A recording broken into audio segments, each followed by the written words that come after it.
Olá, pessoal do sexto ano. Então, dando continuidade aos nossos conteúdos, na aula de hoje nós vamos ver uma parte da concordância verbal, que está no grupo 4, nos módulos 57, 58 e 59.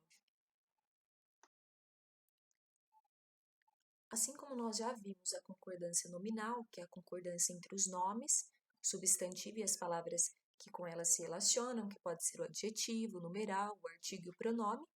Então, tem que ter a concordância. Agora, nós vamos ver, então, a concordância verbal, que é o termo que acompanha um verbo, ou seja, o sujeito e esse mesmo verbo. Então, nós vamos fazer a concordância entre esse verbo e a concordância entre esse sujeito. Então, a regra geral de concordância verbal, o que vai orientar? Que o verbo, ele deve sempre concordar com o sujeito em pessoa.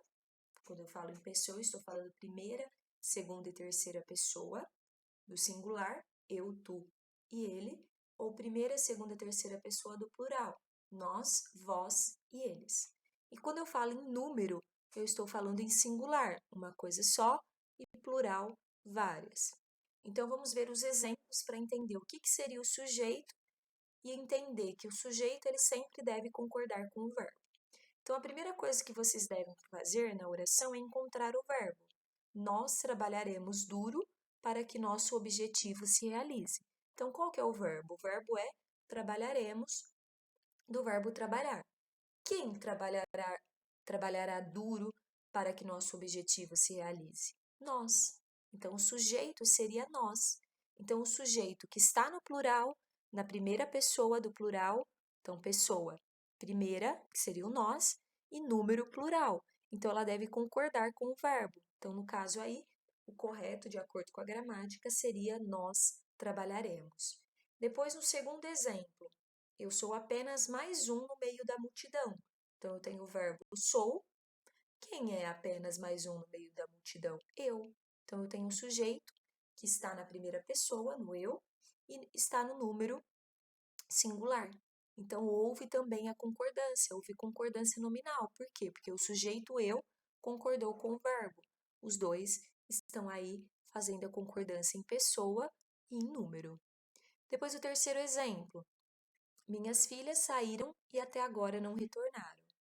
Quem saiu? Minhas filhas.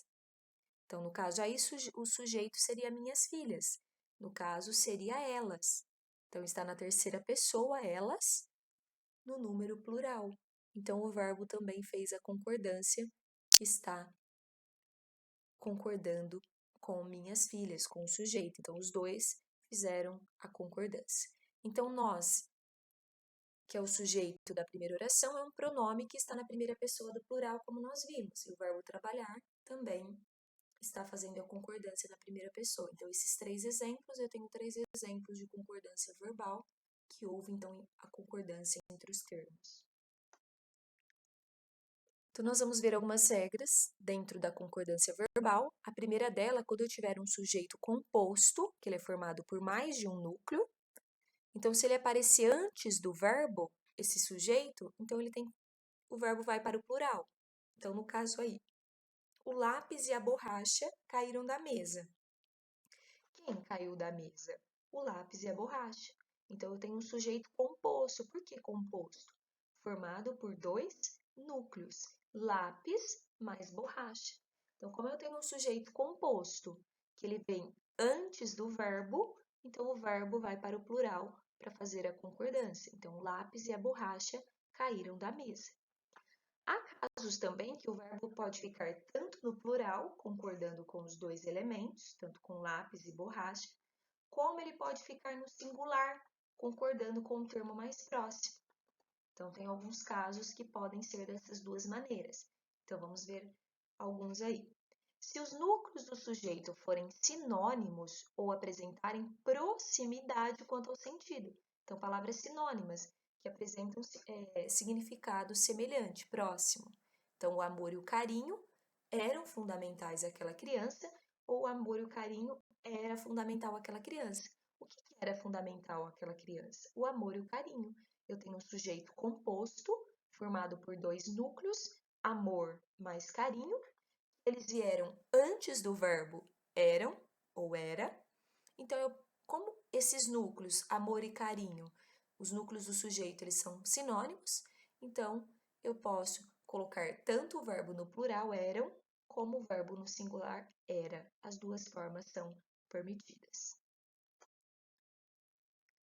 Na segunda regra aí, então, se houver uma gradação nos termos do sujeito, eu posso tanto colocar o verbo no plural quanto o verbo no singular.